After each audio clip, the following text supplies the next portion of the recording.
రాధా గారు case withdraw చేసుకునే సమస్య లేదు అని చెప్పారంట. పార్టీలో సమంత ఉండడం తన తప్పు కానీ కేసు పెట్టడం అక్క తప్పు కాదు అని అక్క వైపు మాట్లాడారంట. తన మనవరాల్ని విడిపించకపోతే పరిస్థితులు ఎంతవరకు దిగజారుతాయో చూపిస్తాను అని తాతయ్య వాళ్లతో సవాలు చేసి మరీ వచ్చేశారంట. అసలే నా వల్ల 2 కుటుంబాల మధ్య మనస్పర్ధలున్నాయి. వంశీ విషయంలో సమంతకు అన్యాయం జరిగిందని, దానికి కారణం నేనే అని తాతయ్యకి నా మీద అక్క మీద కోపం ఉంది.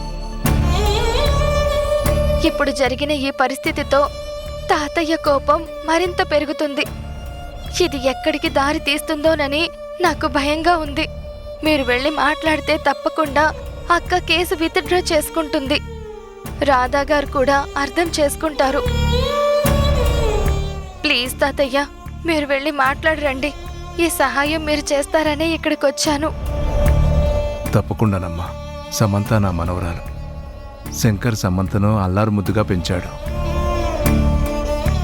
అలా పెంచడం వల్ల తను కోరుకుందే జరగాలని పంతం పెరిగిందే తప్ప సమంత చెడ్డపిల్ల కాదమ్మా.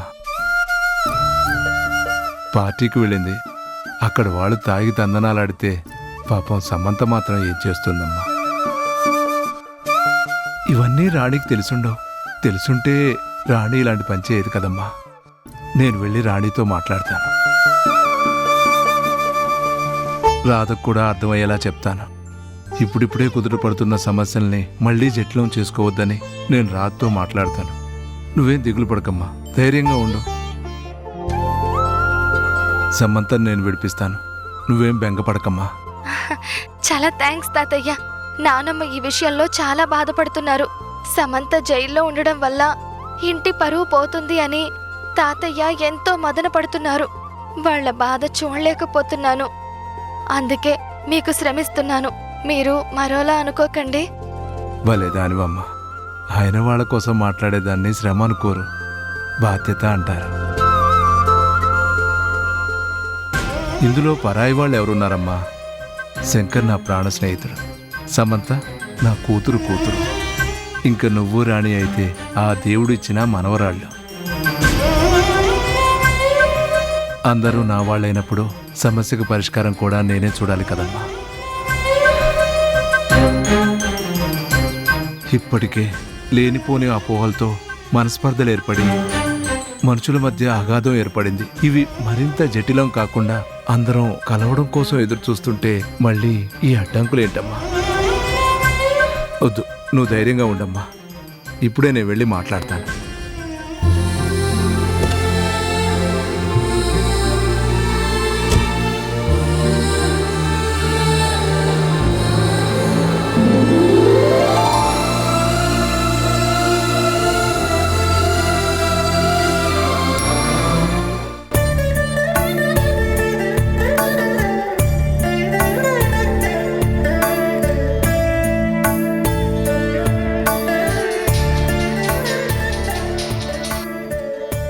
Good morning sir. Very bad morning Radhakrishna. ఏంటి సార్ అలా మాట్లాడుతున్నారు? ఈ విషయం మీకు ఎలా చెప్పాలో నాకు అర్థం కావట్లేదు రాధాకృష్ణ. మీరు సెకండ్ యూనిట్ కోసం పేపర్స్ అన్ని సబ్మిట్ చేశారు కదా, బట్ మీరు యూనిట్ స్టార్ట్ చేయడానికి గవర్నమెంట్ నుంచి పర్మిషన్ రాదు. మీ ఫైల్ని హోల్డ్లో పెట్టారు. రిజెక్ట్ చేసే అవకాశాలు చాలా ఎక్కువగా ఉన్నాయి. ఈ విషయం మీకు చెప్పడానికి నాకు చాలా బాధగా ఉంది. ఏం మాట్లాడుతున్నారు సార్? నా ఫైల్ హోల్డ్లో పెట్టడం ఏంటి? మీరు అడిగిన అన్ని పర్మిషన్ లెటర్స్ నేను తీసుకొచ్చాను. ఫైర్ సేఫ్టీ వాళ్ళు నో అబ్జెక్షన్ సర్టిఫికేట్ కూడా ఇచ్చారు. అక్కడ ఏ ఇష్యూస్ లేవు, అన్నీ క్లియర్గానే ఉన్నాయి. ఇంకా నేను యూనిట్ స్టార్ట్ చేయడానికి ఎంత ఫండ్ కావాలో అదంతా నేను మీకు బ్యాంక్ అకౌంట్లో చూపిస్తున్నాను కదా. అన్నీ కరెక్ట్గా ఉన్నప్పుడు ఫైల్ని హోల్డ్లో పెట్టాల్సిన అవసరమేం లేదు. రిజెక్ట్ చేసే అవకాశమూ లేదు. చూడండి రాధాకృష్ణ, ప్రాపర్గా అన్ని పనులు జరిగిపోతాయనుకుంటే అది మీ భ్రమే అవుతుంది. మనకన్నా పెద్దవాళ్ళతో చాలా జాగ్రత్తగా ఉండాలి. వాళ్ళతో గొడవలు పెట్టుకుంటే పరిస్థితి ఇలాగే ఉంటుంది. నేను ఎవరి గురించి చెప్తున్నానో మీకు ఈ పాటికి అర్థమయ్యే ఉంటుంది. శంకర్ ప్రసాద్ గారి గురించేనా? కరెక్ట్గానే గెస్ చేశారు. శంకర్ ప్రసాద్ గారి పలుకుబడి మీకు తెలియంది కాదు. ఢిల్లీ లెవెల్లో ఆయనకి ఇన్ఫ్లుయెన్స్ ఉంది. అలాంటి వ్యక్తితోని మీరు గొడవకు దిగారు. ఆయన ఇన్ఫ్లుయెన్స్ మొత్తం ఉపయోగించి మీ ఫైలు హోల్డ్ చేయించారు. వాళ్ళ మనవరాల మీద పెట్టిన కేసుని మీరు విత్డ్రా చేసుకోండి. మీ ఫైలు సజావుగా మూవ్ అవుతుంది. లేదా మీ కొత్త యూనిట్ స్టార్ట్ చేసే ప్రపోజల్ని మర్చిపోండి. ఈ విషయం బయటికి చెప్పకూడదు. మీ మంచితనం చూశాను కాబట్టి మీకు లీక్ చేస్తున్నాను అంతే. తర్వాత మీ ఇష్టం. ఉంటాను. ఏంటండి శంకర్ ప్రసాద్ గారని మాట్లాడుతున్నారు? ఫోన్లో ఎవరు? మనం కొత్త యూనిట్ పెట్టాలనుకున్నాం కదా, ఆ పర్మిషన్ ఫైల్ శంకర్ ప్రసాద్ గారు తన ఇన్ఫ్లుయెన్స్ ఉపయోగించి హోల్డ్ చేయించారంట.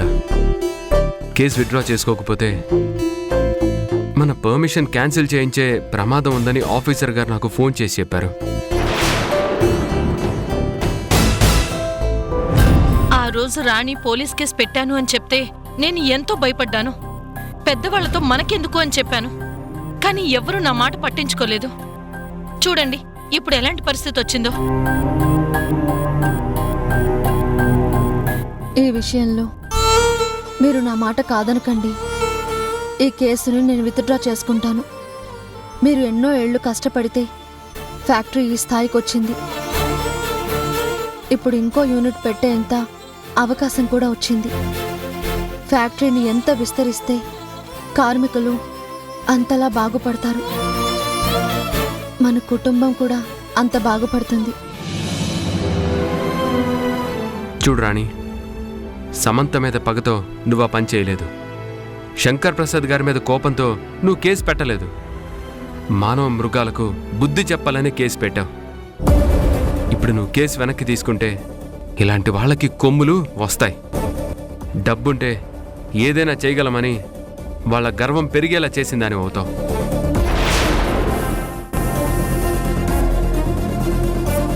మనం న్యాయంగా పోరాడుతున్నాం. అన్ని రిపోర్ట్స్ నేను కరెక్ట్గా సబ్మిట్ చేశాను. వాళ్ళ ఫైల్ హోల్డ్ చేసినా రిజెక్ట్ చేసినా నేను కోర్టుకు వెళ్ళి పర్మిషన్ ఎలా తెచ్చుకోవాలో నాకు తెలుసు. అంతేగాని ఈ కేసు విత్డ్రా చేసుకునే సమస్య లేదు.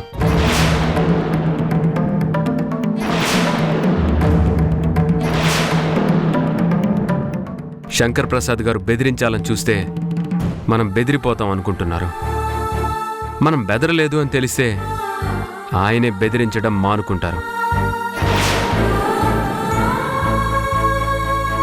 ఈ విషయంలో నువ్వు చెప్పినా నేను వినను. దీన్ని ఎలా తేల్చుకోవాలో నాకు బాగా తెలుసు.